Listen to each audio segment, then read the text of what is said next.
Mas, Mastral, eu tenho muitas perguntas para te fazer. Posso? Claro. Então tá bom. Eu assisti alguns documentários sobre satanismo para entender, tá? Tem um documentário muito interessante que é o Hail Satan, tá? Esse Saiu eu não até do vi. Netflix, mas Esse eu estava no não cheguei. Netflix, estava lá. É muito interessante porque eles abrem as portas, é uma comunidade nos Estados Unidos que reivindica alguns direitos junto àquela comunidade, junto àquela sociedade. Eram pessoas que foram retiradas da sociedade por alguma coisa. Preconceitos religiosos, preconceitos com relação à cor da pele, preconceitos com relação à sua orientação sexual. A igreja, durante muito tempo, principalmente nos Estados Unidos, criou muitos preconceitos com relação às pessoas. Isso vem desde a Inquisição. Antigo. Perfeito. Então, assim, a gente tem dogmas muito complicados da igreja, leia-se o Vaticano, que quando repercute nos Estados Unidos, dizendo: eu não aceito homossexuais na igreja, eu não aceito certas coisas aqui dentro. Aí vem uma criação de uma religião, nos Estados Unidos é uma religião, o satanismo, e fala: ok, eu aceito. Então ele abre a porta e aceita as pessoas que a igreja não aceitou. E ele acolhe essas pessoas. Sim. E no documentário mostra. Então eram pessoas que nem você era na época, uma pessoa que queria mostrar sua expressão por meio do heavy metal, da sua liberdade de mostrar suas expressões, e muitas vezes a igreja não quer esse tipo de pessoa. Sim. Mas o satanismo acolhe. Quando eu li o livro, por exemplo, do satanismo, a Bíblia Satânica, Do Lavei? sim, mas ela traz... Rasa, né? Tudo bem, Tá, mas tudo bem. eu não sou, eu Vamos sou lá. budista. Ok, Foi só ok. uma curiosidade. Ok. Ela tem princípios muito bons dentro de uma sociedade, que é não cobiçar a mulher do próximo, nesse sentido de não retirar o que é do Mas próximo. tem orgia e tal, né? Mas a igreja também não tem? É, igreja não drogas. tem. O Abaixo. Vaticano, não existe homossexuais no Vaticano? Claro, evidente. Não existe orgias gays no Vaticano? Existe. Então não fica um sujo falando mal lavado? Eu nunca fui satanista. Mas se você entrar hoje na internet, no Brasil, tendo quase 90% do público hoje cristão, com todas as ramificações evangélicas, você não acha que se eu for numa cadeia hoje e perguntar quem é evangélico e está preso e quem é satanista e está preso, quanto vai ser a população carcerária satanista? Menor. Porque eu acho que lá dentro as pessoas acabam buscando um refúgio na fé. Né? Eu já visitei penitenciários, né? Então as pessoas lá dentro perderam tudo, acabam se refugiando na fé. É os dois extremos. Ou então se alia Eu não quero te afrontar, aos não é uma bandidos. forma, só Não, uma eu estou entendendo. Né? Ou então você se alia ao crime organizado, que é uma maneira de você se proteger lá dentro. Mas e o tráfico que eles fazem? Por exemplo, eu já vi traficante fazendo tráfico em nome de Jesus. E as balinhas de cocaína com a imagem de Jesus. Tem muito disso. Sim. Mas tem igreja que vende a toalha ungida em nome de Tem. Jesus. E feijão que cura a Covid e tudo mais. Exatamente. Essa deturpação Unção também pra não emagrecer, assusta tal. numa proporção que o cara que está lá não perde a fé vendo isso? Pois é, mas foi intencional isso. Né, foi proposital. Sumariano, vou tentar compactar porque eu estou acostumado a dar aulas, né? Então vou compactar. O que existia? Jesus veio estabelecer os princípios cristãos. Jesus não era preconceituoso. Ele quebrou todos os paradigmas preconceituosos da época. Ele falou com a mulher samaritana, e os samaritanos, os judeus, odiavam. Ele conta a parábola do bom samaritano. Do cobrador. Né, do bom samaritano. É interessante o bom samaritano, porque ninguém gostava do samaritano. Aí, sumariano, para quem não conhece a história, um cara foi assaltado, tomou um pau dos bandidos e ficou jogado na estrada.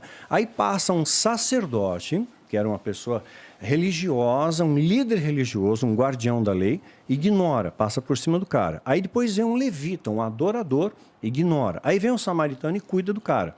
Então Deus, na verdade, ele está vendo o coração. Jesus deixou isso nessa mensagem, mostrando para nós que ele não fala se o samaritano era dizimista, se frequentava a igreja X, Y, Z, qual era a expressão religiosa dele. O olhar de Jesus foi para a ação dele, para a bondade que ele fez, para a atitude dele. Né? Da mesma maneira, um outro texto que Jesus ressalta, vou pensar só dois para não ficar extenso, ele conta uma outra parábola que tinha lá um fariseu e um publicano. O publicano era o cobrador de impostos, né? E o povo tinha ojeriza, porque eles pegavam um judeu para fazer isso, para cobrar os próprios judeus em nome dos romanos. Né? Tanto é que um personagem deles, o tal de Zaqueu, né, que era chefe dos cobradores de impostos, ele se converteu. Aquele que subiu na árvore, vê Jesus passando, vamos jantar na tua casa, tal. E ele foi foi íntegro, ele roubava dos caras, ele devolveu 4 vezes mais. Então, o publicano não era bem visto. Aí, nessa parábola, mostra o fariseu lá na frente do altar, bem próximo, bate a mão no peito e fala tudo que ele fazia. Eu dou dízimo, eu sou bom, eu faço, eu aconteço. E lá no fundo, o publicano, né, simplesmente abaixa a cabeça e, Senhor, tem misericórdia de mim. Né? E Jesus diz que ele desceu justificado, ou seja, Deus viu o coração dele. Tanto é que entre os discípulos de Jesus, Mateus, por exemplo, era cobrador de impostos. Então, o olhar de Jesus era o coração, era a atitude das pessoas, né? Ele quebrou esses paradigmas. E hoje a igreja se contaminou com isso, porque hoje a gente julga, né, a aparência, julga a moda de vestir, julga um monte de coisa. Né? Aí o que acontece? Olha só como uma coisa foi fragmentando.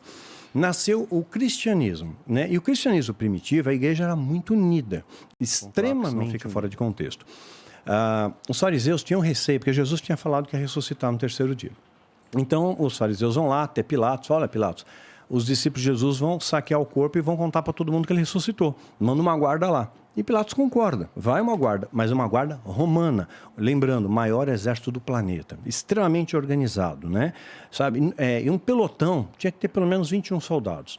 Né? E aí eles estão lá para tomar conta do túmulo de Jesus. De repente, né, acontece de fato, o Jesus ressuscita, aparece o anjo, aquela coisa toda, né, e diz que esses soldados caíram no chão, ficaram pedrificados, com medo, assustados ali.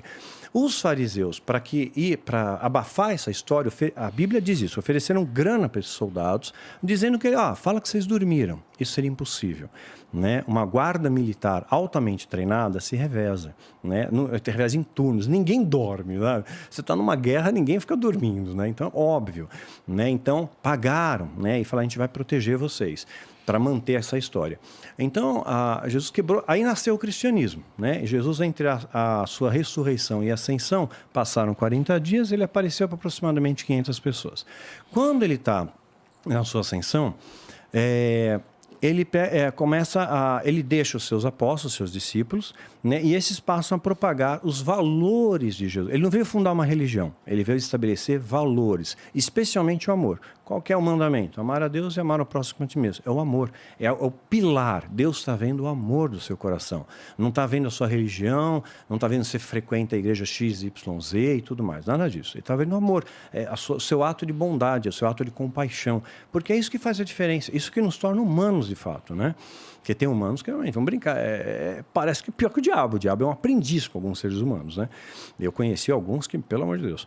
Então, nasceu o cristianismo. E tal era a fé desse grupo cristão que eles passaram a ser perseguidos pelos romanos, né? Porque eles estavam adorando a Cristo, que era Jesus Cristo, porque ele foi condenado pela pena capital máxima romana. Então você está adorando uma pessoa que foi condenada pelo império. E aquilo começou a incomodar. Nero passa a perseguir os cristãos. Aí o que acontece? É narrado, isso é história, tá? Em Flávio Josefo, Eusébio, tudo mais, eles contam que os cristãos, né, eles iam, quando eram capturados pelos romanos, eram lançados às arenas, né, para ser lançado às feras, ser comido vivo, né, e é unânime, historicamente falando, eles se ajoelhavam e começavam a cantar louvores. Eles sabiam que iam morrer, mas eles morriam adorando a Deus. Quer dizer, eles tiveram uma experiência com Deus. Então, eles tinham uma fé indestrutível, inabalável. Até que, em 313, surge o Edito de Milão, depois o Concílio de Nicéia em 325, na Turquia. Constantino abraça o cristianismo como religião oficial do Império Romano. Nasce as bases da Igreja Católica Apostólica Romana. Os romanos eram politeístas.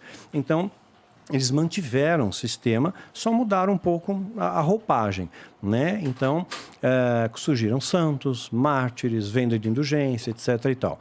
Aí vai mais, aí surge a cisma, né? Há uma divisão, Igreja Ortodoxa e Igreja Católica Apostólica Romana, né? Surgiu do Oriente e do Ocidente. A única quebra. Mais adiante vem Martim Lutero, né, em 1517, 31 de outubro de 1517. Martim Lutero faz a Reforma Protestante. Tecnicamente, não haveriam 3 expressões apenas, né, católica, apostólica romana, ortodoxa e protestante. O que aconteceu entre os protestantes? Se dividiram de novo. Metodista, batista, pentecostal, adventista, blá, blá. Quer dizer, no meio de tanta barafunda, cadê a verdade? Se perdeu.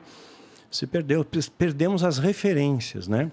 Então você hoje perde a referência do que Jesus quis passar para a gente, né? Dessa expressão do amor. Não é a religião. Por isso hoje eu trafego, eu tenho amigos muçulmanos, budistas, espíritas. Eu não tenho a capacidade de julgar ninguém. Quem julga é Deus. Mesmo que a Bíblia diz isso. Você não julga para não seja julgado. Né? Não foi esse o mandamento que Jesus deixou para nós. E de julgar todo mundo, né? Mas leva o evangelho. Simples assim. Né? É poderoso assim. Então a gente vai ter, certamente, grandes surpresas. Vou citar um exemplo. Uma vez, quando eu perdi meu filho, eu morava numa rua sem saída, uma gatinha minha tinha sido atropelada. Né? Então o pessoal largava o pau naquela rua sem saída, né? Às vezes molecada aprendendo a dirigir, dava cavalo de pau no final e ia. Né? Aí a minha gatinha foi atropelada. Logo depois eu perdi meu filho. Aí passaram a morar uns muçulmanos na minha rua. Né? E eles compraram um quadriciclo e passavam no pau na frente da minha casa, né? No pau.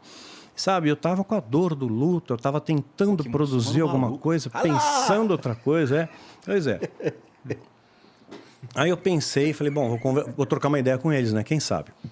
Cheguei lá e eles se separam, né? Mas é cultural deles isso. Então estava um monte de homem num canto, fumando narguilé, uns 15 caras, e as mulheres estavam no outro canto ali. Eles estavam num terreno, tinha casa, tinha um terreno vazio, eles estavam no terreno do lado, e as mulheres estavam numa varanda.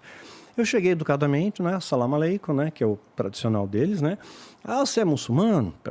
Pelo fato da minha oratória, né? Eu falei, não sou, eu sou cristão, mas eu respeito todo mundo, né? Queria pedir um favor para vocês. E todo mundo ficou em silêncio, um silêncio sepulcral, para ouvir o que eu estava falando. Né? Eu falei, olha, poxa, eu perdi meu filho há pouco tempo, né? Perdi meu gatinho, né? Vocês ficam passando no palco o negócio, eu tenho medo que outro gato meu morra, né? Então, olha, sei lá, vocês não podem ir por outra rua, não podem pelo menos passar mais devagar, né? Eu estou pedindo isso com muita humildade para vocês, sabe? É um favor, né? Silêncio total. A impressão que eu tive que tinha algum, não sei se um ancião, se alguém mais velho, sei lá. Alguém se levantou primeiro e todos se levantaram em seguida. 15 pessoas. Eu pensei, vou me dar um pau. Na primeira coisa que eu pensei, vou me dar um pau, vou tomar um pau desses caras. Eles se aproximaram de mim em silêncio, me abraçaram, recebi um abraço coletivo, oraram por mim, né? Num idioma que eu entendi em português. Alguns falavam o idioma deles, mas você via que era uma onda de amor, de ternura. Né? Alguns choraram, né? E eu pensei, nossa, parece que ele está sentindo a minha dor. Chorei muito também. Né? Aí eu fui para minha casa, no mesmo quarteirão, passou 5 minutos, né? Eu vejo uma galera entrando na garagem da minha casa. Né? Eram eles de novo. Invadiram. Né? Aí eu pensei, pronto, mudaram de ideia, né? Aí vieram, falaram para mim... direito, tinha umas facas na mão. Vieram, mais uma vez, me pediram perdão. Falaram que nunca mais iam passar de quadriciclo na frente da minha casa. Disseram que o meu filho estava com Deus, Alá, no caso, né? Porque ele estava doente e tudo mais, tal. E abençoaram a minha casa. Oraram para abençoar a minha casa. A entrada da casa, sabe? Oraram para abençoar, me abraçaram novamente e me indicaram um sheik para seguir, Sheik Rodrigo. Que acabei fazendo amizade. Eu recebi dos muçulmanos uma coisa que eu não recebi da igreja evangélica, né? Que deveria ser um celeiro de amor. O que eu mais escutei da igreja evangélica foi: teu filho está para o inferno. Eita. Ele se matou, está no inferno. Né? A culpa é sua. Né? Você foi satanista, retaliação, foi o demônio que acabou. Muito pesado. Então, isso. assim, para um pai que perdeu um filho, o único filho, a gente lutou tanto, parei tudo para cuidar dele, né? E, assim, o amor veio de onde eu menos esperava. Então, Deus veio o coração, sabe? Acho que no mundo hoje só existem 2 tipos de pessoas. É o bom e o mal. Só isso. Alice aos bons e fuja dos maus. Simples assim. Esse acho que é o ensinamento majoritário de Jesus, né? É o amor.